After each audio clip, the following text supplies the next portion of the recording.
നമ്മുടെ ക്ലിനിക്കിൽ വരുന്ന പൈൽസ് പേഷ്യൻസ് പലരും ചോദിക്കുന്ന ഒരു ചോദ്യമാണ്, പൈൽസ് എന്ന് പറഞ്ഞ ഒരു സർജറി വേണ്ട അസുഖമല്ലേ, സർജറി ചെയ്താൽ മാത്രമല്ലേ മാറുള്ളൂ, മെഡിസിൻസ് കഴിച്ചതുകൊണ്ട് വല്ല കാര്യമുണ്ടോ എന്നുള്ളത്. അതിൽ ഫസ്റ്റ് മനസ്സിലാക്കേണ്ട കാര്യം എന്ന് പറയുന്നത്, പൈൽസ് എന്ന് പറഞ്ഞ ഒരു ജീവിതശൈലി രോഗമാണ്. നമ്മൾ ചെയ്യുന്ന പല ബാഡ് ഹാബിറ്റ്സ് കൊണ്ട് വരുന്ന ഒരു രോഗമാണ് ഈ പൈൽസ് എന്ന് പറയുന്നത്. അപ്പം ഇങ്ങനെയുള്ള ഒരു രോഗമാവുന്ന സമയത്ത് ഈ സർജറി ചെയ്ത് കഴിഞ്ഞാൽ ഇതിൻ്റെ ഈ ഒരു പുറത്തേക്ക് തള്ളി നിൽക്കുന്ന കുരുവോ അല്ലെങ്കിൽ ഈ വീക്കമോ നമുക്ക് റിമൂവ് ചെയ്യാൻ പറ്റുമായിരിക്കും. പക്ഷേ നമ്മൾ ഇതിന് കാരണമാവുന്ന കാര്യങ്ങൾ വീണ്ടും വീണ്ടും തുടർന്നുകൊണ്ടേ ഇരുന്ന് കഴിഞ്ഞാൽ വീണ്ടും ഈ പ്രശ്നം തിരികെ വരാനുള്ള ചാൻസുകളാണ് കൂടുതലായിട്ടുള്ളത്. അപ്പോൾ എന്തുകൊണ്ടാണ് പൈൽസ് വന്നത് എന്നുള്ളതിൻ്റെ കാരണം മനസ്സിലാക്കി ട്രീറ്റ് ചെയ്യാണ് ശരിക്കും ചെയ്യേണ്ടത്. അപ്പം നമുക്ക് മെഡിസിൻസ് കൊടുത്ത് തന്നെ ഇതിൻ്റെ പ്രശ്നങ്ങൾ മാറ്റാൻ കഴിയും എന്നുള്ളതാണ്. അപ്പം നമുക്ക് പൈൽസ് എന്തുകൊണ്ടാണ് വരുന്നത്, അല്ലെങ്കിൽ പൈൽസിൻ്റെ ലക്ഷണങ്ങൾ എന്തൊക്കെയാണ്, ഈ പൈൽസ് വരാതിരിക്കാൻ അല്ലെങ്കിൽ പൈൽസ് ഉള്ള ആൾക്കാർ ശ്രദ്ധിക്കേണ്ട ഭക്ഷണത്തിലും ബാക്കി ജീവിതശൈലിയിലും ശ്രദ്ധിക്കേണ്ട കാര്യങ്ങൾ എന്തൊക്കെയാണ് എന്നുള്ളത് നമുക്ക് ഈ വീഡിയോയിലൂടെ ഒന്ന് നോക്കാം. ഞാൻ doctor Anagha Surendran, doctor Hiba Sarovia homoeopathy clinic, Perinthalmanna.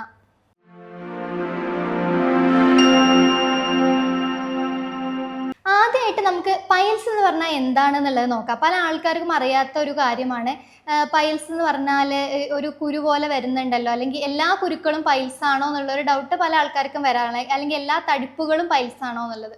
പൈൽസിനെ പോലെ തന്നെ തോന്നിക്കുന്ന വേറെ അസുഖങ്ങളുണ്ട്. ഇപ്പോൾ ഫിഷറൊക്കെ കോംപ്ലിക്കേറ്റഡ് സ്റ്റേജിൽ ഉണ്ടെന്നുണ്ടെങ്കിലും ഒരു തടിപ്പ് പോലെ മലദ്വാരത്തിൽ കാണാറുണ്ട്. അതേപോലെ നമുക്ക് ആനൽ പ്രൊലാപ്സ്, അങ്ങനത്തെ പല പല കണ്ടീഷൻസും ഉണ്ട്. ഇതിലൊക്കെ ഒരു തടിപ്പ് അല്ലെങ്കിൽ വീക്കം പോലെ തന്നെയാണ് പുറമേ കാണാറുണ്ടാവുക.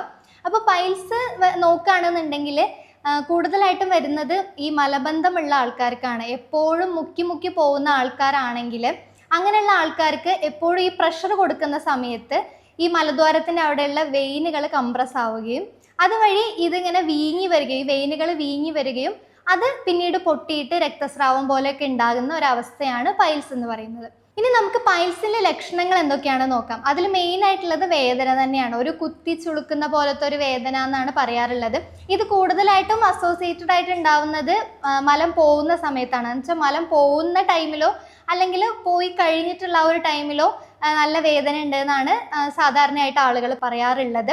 ഇനി രണ്ടാമത്തെ ലക്ഷണം നോക്കുകയാണെന്നുണ്ടെങ്കിൽ രക്തസ്രാവമാണ്. കൂടുതൽ കോംപ്ലിക്കേറ്റഡ് ആയിട്ടുള്ള പൈൽസ് സ്റ്റേജിലാണ് ഇത് ഉണ്ടാവാറുള്ളത്. ഈ വെയിനുകൾ പൊട്ടി വരുന്ന സമയത്ത് രക്തം തുള്ളി തുള്ളിയായിട്ട് വരികയോ അല്ലെങ്കിൽ കുറച്ചും കൂടെ ഡാർക്ക് കളറിലുള്ള ബ്ലഡ് വരികയോ ചെയ്യാറുണ്ട്. ഇനി മൂന്നാമത്തെ ലക്ഷണം നോക്കുകയാണെന്നുണ്ടെങ്കിൽ ചില ആൾക്കാർക്ക് എന്തെങ്കിലും എരിച്ചിലോ അല്ലെങ്കിൽ ഒരു ചൊറിച്ചിൽ പോലെയൊക്കെ ചില ആൾക്കാർ പറയാറുണ്ട്. ഇനി നാലാമത്തെ ലക്ഷണം നോക്കുകയാണെന്നുണ്ടെങ്കിൽ മലബന്ധം തന്നെയാണ്. കൂടുതലും പൈൽസ് ഉള്ള ആൾക്കാർ ഈ മലം പോകാനുള്ള ബുദ്ധിമുട്ടും നമ്മളടുത്ത് വന്ന് പറയാറുണ്ട്. ഇനി അഞ്ചാമത്തെ ലക്ഷണം എന്ന് പറയുന്നത് പുറമേ കാണുന്ന തടിപ്പുകളാണ്. ഇനി പൈൽസിൻ്റെ കാര്യം നോക്കുകയാണെന്നുണ്ടെങ്കിൽ രണ്ട് ടൈപ്പായിട്ടാണ് പൈൽസ് ഉള്ളത്. എന്ന് വെച്ചാൽ പുറമേ ഉള്ളത് എക്സ്റ്റേണൽ ഹെമറോയിഡ്സ് എന്ന് പറയും, ഉള്ളിലുള്ള പൈൽസ് അത് ഇൻറ്റേർണൽ ഹെമറോയിഡ്സ് എന്നാണ് പറയുക.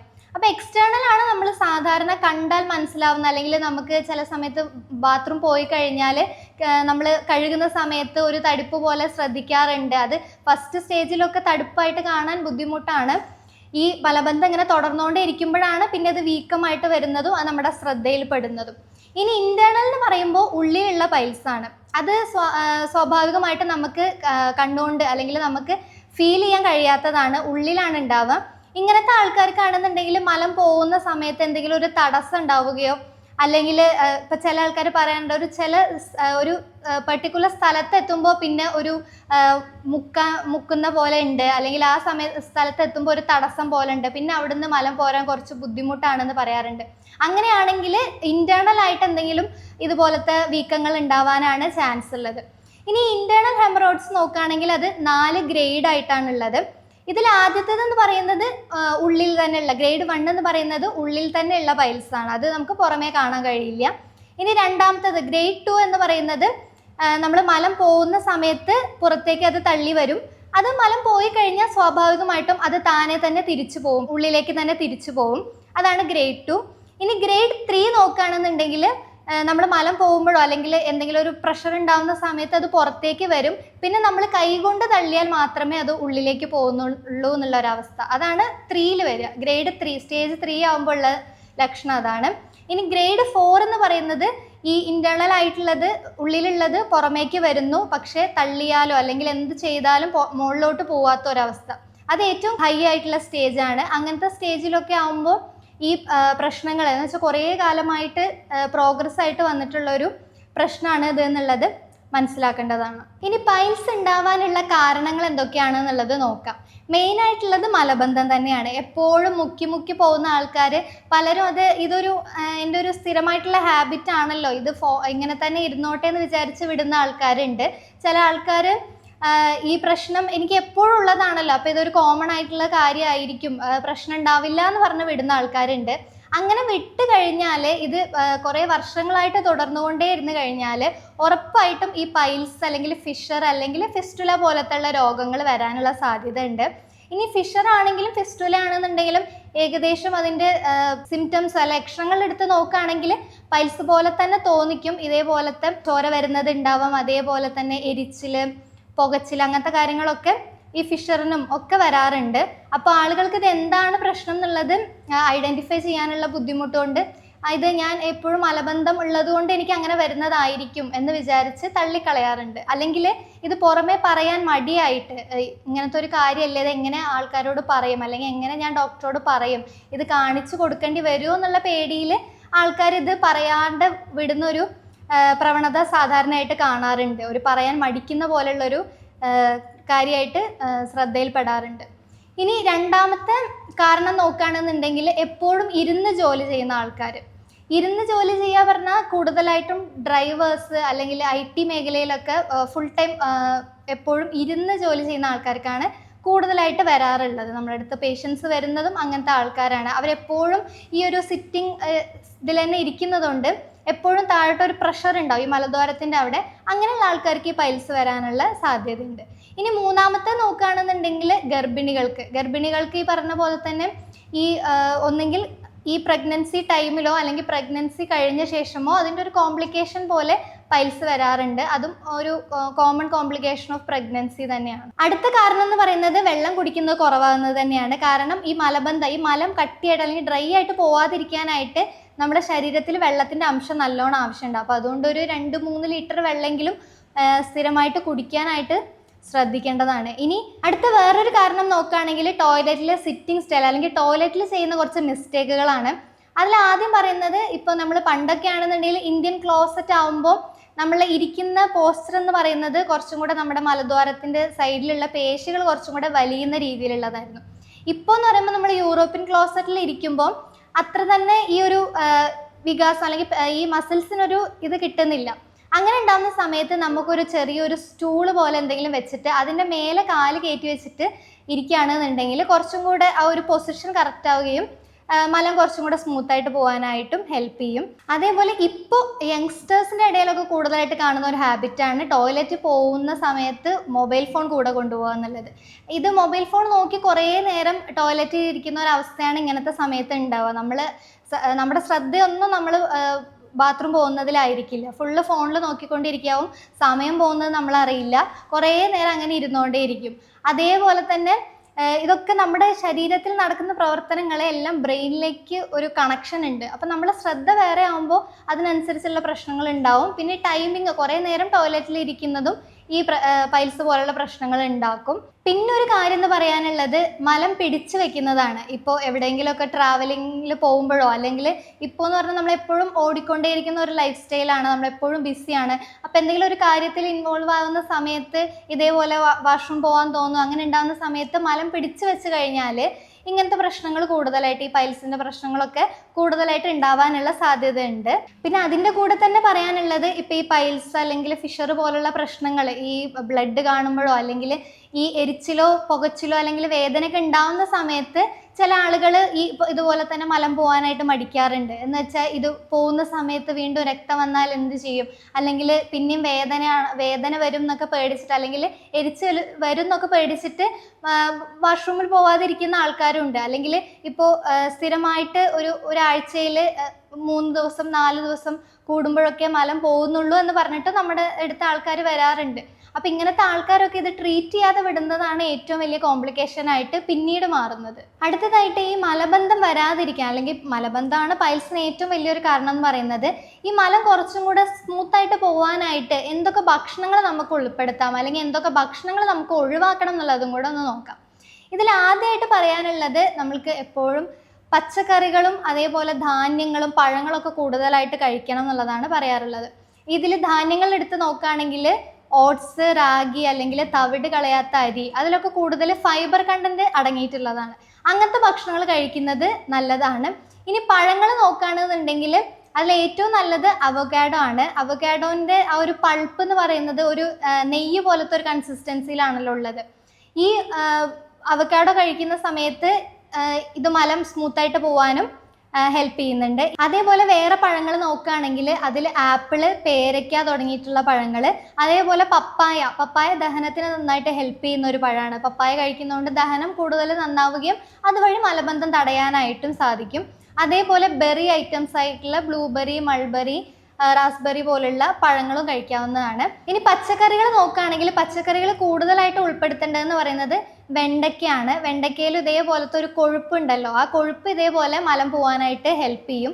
പിന്നെ കൂടുതൽ ജലാംശമുള്ള കക്കരിക്ക അല്ലെങ്കിൽ വെള്ളരിക്ക, മത്തങ്ങ അങ്ങനത്തെ പോലത്തെ പച്ചക്കറികൾ കൂടുതലായിട്ട് കഴിക്കുക. അപ്പോൾ അത് ഒരു ജലാംശം നമ്മുടെ കുടലിലുണ്ടാക്കുന്ന തരത്തിലുള്ള പച്ചക്കറികളാണ് ഇവ. ഇനി ഇലവർഗ്ഗങ്ങൾ നോക്കുകയാണെങ്കിൽ അതിൽ ചീര, മുരിങ്ങ ഏത് ഇലവർഗ്ഗമാണെന്നുണ്ടെങ്കിലും അത് കൂടുതലായിട്ട് കഴിക്കാവുന്നതാണ്. ഇതിലൊക്കെ ഫൈബർ കണ്ടന്റ് കൂടുതലായിട്ടുള്ളതാണ്. നമ്മുടെ കേരളത്തിലെ ആൾക്കാർക്ക് ഏറ്റവും കൂടുതൽ റെക്കമെൻഡ് ചെയ്യാൻ പറ്റുന്നത് വാഴത്തണ്ടാണ്. വാഴത്തണ്ട്, വാഴപ്പിണ്ടി എന്നൊക്കെ പറയാറുണ്ട്. അതേപോലെ തന്നെ വാഴക്കൂമ്പ്. ഇതിൽ രണ്ടിലും കൂടുതലായിട്ട് നാരുകളുണ്ട്. ഇത്തരം നാരുകളുള്ള ഭക്ഷണങ്ങൾ കഴിക്കുമ്പോൾ നിങ്ങൾ അത് സോല്യൂബിൾ ആവാൻ, അല്ലെങ്കിൽ അത് ദഹിക്കാനായിട്ട് കൂടുതൽ വെള്ളം കൂടെ കുടിക്കാനായിട്ട് ശ്രദ്ധിക്കാം. ഇനി നോക്കുകയാണെങ്കിൽ നമ്മുടെ ഡ്രൈ ഫ്രൂട്ട്സ് ആയിട്ടുള്ള ഡ്രൈ ആയിട്ടുള്ള അത്തിപ്പഴം, ഫിഗ്, അതേപോലെ ഡ്രൈ ആയിട്ടുള്ള നമ്മുടെ കിസ്മിസ് എന്ന് പറയും, ഉണക്കമുന്തിരിയൊക്കെ രാത്രിയിൽ കഴിക്കുന്നതും കുറച്ചും കൂടെ മലബന്ധം തടയാനായിട്ട് ഹെൽപ്പ് ചെയ്യുന്ന കാര്യങ്ങളാണ്. ഇനി എന്തൊക്കെ ഭക്ഷണങ്ങളാണ് നമ്മൾ കഴിക്കാതെ ഇരിക്കേണ്ടത്, അല്ലെങ്കിൽ എന്തൊക്കെ ഭക്ഷണങ്ങളാണ് നമ്മൾ ഒഴിവാക്കേണ്ടത് നോക്കുകയാണെങ്കിൽ ഫസ്റ്റ് പറയാനുള്ളത് പൊറോട്ടയാണ്. പൊറോട്ട എന്ന് പറയുന്നത് നമുക്കറിയാം, എപ്പോഴും നമ്മൾ പറയുന്നതാണ് ഇത് മൈദയാണ്, ഒട്ടിപ്പിടിക്കുന്നതാണെന്ന് പറയാറുണ്ട്. അപ്പോൾ ഇതേ എഫക്റ്റ് തന്നെയാണ് ഇത് നമ്മുടെ കുടലിലെത്തുമ്പോഴും ഉണ്ടാകുന്നത്. ഒരു ഒട്ടിപ്പിടിക്കുന്ന പശ പോലത്തെ ഫുഡാണല്ലോ അത്. അതേപോലെ തന്നെ ഈ പൊറോട്ട ഉള്ളിലേക്ക് ചെന്ന് കഴിഞ്ഞാൽ, ഇത് കഴിച്ചു കഴിഞ്ഞാൽ ഇത് ദഹിപ്പിക്കാനായിട്ടും കൂടുതൽ സമയം വേണം. ദഹിപ്പിക്കാൻ വളരെ പാടാണ്, കൂടുതലായിട്ട് പണിയെടുക്കേണ്ട ഒരു അവസ്ഥയാണ്. അങ്ങനെ ഉണ്ടാകുന്ന സമയത്ത് ഇത് കഴിക്കുന്ന ആൾക്കാർക്ക് മലബന്ധം ഉണ്ടാവും. ഇനി രണ്ടാമത്തെന്ന് പറയുന്നത് ബ്രെഡാണ്. ബ്രെഡിനും ഇതേ എഫക്റ്റ് തന്നെയാണ്. ഒക്കെ ഈ മൈദ വെച്ചിട്ടുണ്ടാക്കുന്ന ഫുഡ് ഐറ്റംസ് തന്നെയാണ്. പിന്നെ ഒഴിവാക്കാനുള്ളതെന്ന് പറഞ്ഞാൽ എരിവുള്ള ഭക്ഷണങ്ങളാണ്. എരിവുള്ള ഭക്ഷണങ്ങൾ നോക്കുകയാണെന്നുണ്ടെങ്കിൽ എരിവുകളും മസാല ആയിട്ടുള്ള ഐറ്റംസും കൂടുതലായിട്ട് കഴിക്കുന്ന സമയത്ത് ഈ മലബന്ധ പ്രശ്നങ്ങളും പൈൽസിൻ്റെ പ്രശ്നങ്ങളും ഈ എരിച്ചിലൊക്കെ കൂടാനായിട്ട് അതൊരു കാരണമാവും. എരിച്ചിലും പുകച്ചിലും കൂടാനായിട്ട് എരിവുള്ള ഭക്ഷണങ്ങൾ ഒരു കാരണമാവും. ഇനി അടുത്ത നോക്കുകയാണെങ്കിൽ കൂടുതൽ ഹാർഡായിട്ടുള്ള മീറ്റുകൾ, ഇപ്പം ചിക്കൻ, മട്ടൺ പോലുള്ളത് കൂടുതലായിട്ട് കഴിക്കുന്നത് ഒഴിവാക്കുക. ഇടയ്ക്കൊക്കെ കഴിക്കാം, സ്ഥിരമായിട്ട് കഴിക്കുന്നത് ഒഴിവാക്കുക. ഇങ്ങനത്തെ മീറ്റുകൾ കഴിക്കുന്ന സമയത്ത് ഇതേപോലെ തന്നെ കൂടുതലായിട്ട് നമുക്ക് കുടലിന് പണിയെടുക്കേണ്ടി വരും ഈ ഭക്ഷണങ്ങൾ ദഹിപ്പിക്കാനായിട്ട്. അപ്പോൾ ഇങ്ങനത്തെ ഭക്ഷണങ്ങളാവുമ്പോൾ ഇത് മലബന്ധം കൂട്ടാനും അതേപോലെ തന്നെ നമ്മുടെ ശരീരത്തിന് ഹീറ്റ് കൂട്ടാനും ഒക്കെ ഇത് കാരണമാവും. അങ്ങനെ ഉണ്ടാകുന്ന സമയത്തൊക്കെ ഈ പൈൽസ്, ഈ എരിച്ചിൽ, മലദ്വാരത്തിലെ എരിച്ചിൽ അങ്ങനത്തതൊക്കെ കൂടാനായിട്ട് സാധ്യതയുണ്ട്. ഇനി വേറെ ഭക്ഷണങ്ങൾ നോക്കുകയാണെന്നുണ്ടെങ്കിൽ ഉറപ്പായിട്ടും ജങ്ക് ഫുഡ്സ് തന്നെയാണ്. നമ്മൾ കടയിൽ നിന്ന് വാങ്ങുന്ന എന്ത് ബേക്കറി ഐറ്റംസ് ആണെങ്കിലും, ടിന്നിൽ അടച്ചിട്ടുള്ള ഭക്ഷണങ്ങളാണെങ്കിലും, അതേപോലെ പാക്കഡ് ആയിട്ടുള്ള ഭക്ഷണങ്ങളാണെങ്കിലും അതിലൊക്കെ ഇതേപോലെ പ്രിസർവേറ്റീവുകൾ കൂടുതലാണ്. ഇങ്ങനത്തെ ഭക്ഷണങ്ങളാവുമ്പോൾ അതിൽ കൂടുതൽ കൊഴുപ്പുണ്ട്, നമുക്ക് വേണ്ടാത്ത കൊഴുപ്പുകളും ഉണ്ട്, വേണ്ടാത്ത എണ്ണമെഴുക്കുണ്ട്, അതൊരു കാരണമാണ്. അതേപോലെ തന്നെ ഈ കൃത്രിമമായിട്ട് ചേർക്കുന്ന, കേടുവരാതിരിക്കാൻ ചേർക്കുന്ന കാര്യങ്ങൾ നമ്മുടെ കുടലിലുള്ള ബാക്ടീരിയകളെ, നല്ല ബാക്ടീരിയകളെ നശിപ്പിക്കും. അതിനുശേഷം പിന്നെന്താ ഉണ്ടാവുക വെച്ചാൽ ദഹന പ്രശ്നങ്ങളാവും. അത് ഈ ബുദ്ധിമുട്ടുകളിലേക്ക്, മലബന്ധം പോലുള്ള ബുദ്ധിമുട്ടുകളിലേക്ക് നയിക്കും. അടുത്തതെന്ന് പറയുന്നത് ചായയുടെയും കാപ്പിയുടെയും അമിതമായിട്ടുള്ള ഉപയോഗമാണ്. ഈ ചായ കാപ്പിയിലൊക്കെ ഉള്ള കഫീനുകളാണ് ഏറ്റവും മെയിനായിട്ടുള്ള പ്രശ്നം എന്ന് പറയുന്നത്. ഇത് കൂടുതലായിട്ട് എപ്പോഴും യൂസ് ചെയ്യുന്ന ആൾക്കാരെ, ഇപ്പോൾ ചില ആൾക്കാർക്ക് ഇതൊരു അഡിക്ഷൻ പോലെ ഉണ്ടാവും, ഒരു ദിവസം തന്നെ 4-5 ചായ കുടിക്കുക എന്നുള്ളത്. അങ്ങനെയുള്ള ആൾക്കാർക്ക് ഈ വയറ് സംബന്ധമായിട്ടുള്ള പ്രശ്നങ്ങൾ വരാനുള്ള ചാൻസുകൾ കൂടുതലാണ്. പ്രത്യേകിച്ചും ഈ വയറിലുള്ള പുണ്ണുകൾ അങ്ങനത്തെ കാര്യങ്ങളൊക്കെ ഇങ്ങനത്തെ ആൾക്കാർക്ക് വരും. ഇതേപോലത്തെ എരിച്ചിൽ കാര്യങ്ങളൊക്കെ ഉണ്ടാവാനുള്ള സാധ്യത കൂടുതലാണ്. അപ്പം അങ്ങനത്തെ ഭക്ഷണങ്ങളും ഒഴിവാക്കേണ്ടതാണ്. ഇനി എന്തൊക്കെ കാര്യങ്ങളാണ് ലൈഫ് സ്റ്റൈലിൽ മാറ്റേണ്ടത് ചോദിക്കുകയാണെങ്കിൽ ഈ സെയിം കാര്യങ്ങൾ തന്നെയാണ്. വ്യായാമം നന്നായിട്ട് ചെയ്യുക. വ്യായാമം ചെയ്താൽ മാത്രമേ കുടലായാലും ശരി, അതേപോലെ മലദ്വാരത്തിൻ്റെ അവിടെയുള്ള പേശികളായാലും ശരി, എന്തെങ്കിലും ഒരു നമ്മളുടെ ഒരു ഫിസിക്കൽ ആക്ടിവിറ്റി വേണം, എന്നാൽ മാത്രമേ നന്നായിട്ട് സ്മൂത്തായിട്ട് ഇതൊക്കെ ഈ മസിൽസ് ഒക്കെ വർക്ക് ചെയ്യുള്ളൂ. രണ്ടാമത്തെ കാര്യം എന്ന് പറയുന്നത് വെള്ളം കുടിക്കുന്നത് തന്നെയാണ്. വെള്ളം കുടിക്കുന്നത് ഒരു 25 കിലോഗ്രാമിന് 1 ലിറ്റർ എന്ന കണക്കിലെങ്കിലും വെള്ളം കുടിക്കണം. മിനിമം ഒരു 2-3 ലിറ്റർ വെള്ളം കുടിച്ചാൽ മാത്രമേ നമ്മുടെ ശരീരത്തിന് ആവശ്യമായിട്ടുള്ള സഫിഷ്യൻ്റ് ആയിട്ടുള്ള വെള്ളം അതിലുണ്ടാവുള്ളൂ. അല്ലെങ്കിൽ ഈ വെള്ളം മലദ്വാരത്തിൽ നിന്ന് അല്ലെങ്കിൽ മലത്തിൽ നിന്ന് വലിച്ചെടുക്കും, കുടലിലെത്തുമ്പോൾ തന്നെ വലിച്ചെടുക്കുകയും പിന്നെ മലം കട്ടിയായിട്ടോ അല്ലെങ്കിൽ ഡ്രൈ ആയിട്ടോ പോകാനൊക്കെ ഉള്ള സാധ്യതകൾ ഉണ്ടാക്കും. ഇനി വേറൊരു കാര്യം നമ്മുടെ വീട്ടിൽ തന്നെ ചെയ്യാവുന്നത് എന്ന് പറഞ്ഞാൽ എല്ലാ ദിവസവും രാവിലെ വെറും വയറ്റിൽ ഒരു ഇളം ചൂടുള്ള വെള്ളത്തിൽ കുറച്ച് നെയ്യ് ചേർത്ത് കഴിക്കുന്നു. 1 സ്പൂൺ നെയ്യ് ചേർത്ത് കഴിക്കുന്നത് നല്ലതാണ്. ഈ നെയ്യ് എന്ന് പറയുന്നത് ചീത്ത കൊഴുപ്പല്ല, നല്ല കൊഴുപ്പാണ്. ഈ ഒരു ലൂബ്രിക്കൻ്റ് ആയിട്ട് നമ്മുടെ മലദ്വാരത്തിൽ നിന്ന് മലം ഒട്ടിപ്പിടിക്കാതെ കറക്റ്റായിട്ട് പുറത്തേക്ക് പോകാനായിട്ട് ഹെൽപ്പ് ചെയ്യുന്ന ഒരു കാര്യം കൂടെയാണ് ഈ നെയ്യ് എന്ന് പറയുന്നത്. ഇതിലുള്ള ബ്യൂട്ടറിക് ആസിഡ് എന്ന് പറയുന്ന ഒരു ഘടകമാണ് നമുക്കിതിന് വേണ്ടിയിട്ട് ഹെൽപ്പ് ചെയ്യുന്നത്. ഇത് നെയ്യ് കുറച്ചും കൂടെ ദഹനം മെച്ചപ്പെടുത്താനും ഈ മലബന്ധത്തിൻ്റെ പ്രശ്നങ്ങൾ ഒഴിവാക്കാനും സഹായിക്കുന്ന ഒരു കാര്യമാണ്. അപ്പം അത് ഇങ്ങനത്തെ ആൾക്കാർക്ക് രാവിലെ ഫോളോ ചെയ്യാവുന്നതാണ്. ഇനി അതേപോലെ നിങ്ങൾ നോക്കുകയാണെന്നുണ്ടെങ്കിൽ പൈൽസ് ഉള്ള ആൾക്കാർ അല്ലെങ്കിൽ ഇതേപോലെ എരിച്ചിലോ വേദനയോ ഉള്ള ആൾക്കാർക്ക് അത് കുറയ്ക്കാനായിട്ട് വീട്ടിൽ ചെയ്യാൻ പറ്റുന്ന ഒരു കാര്യം കൂടെ പറഞ്ഞു തരാം.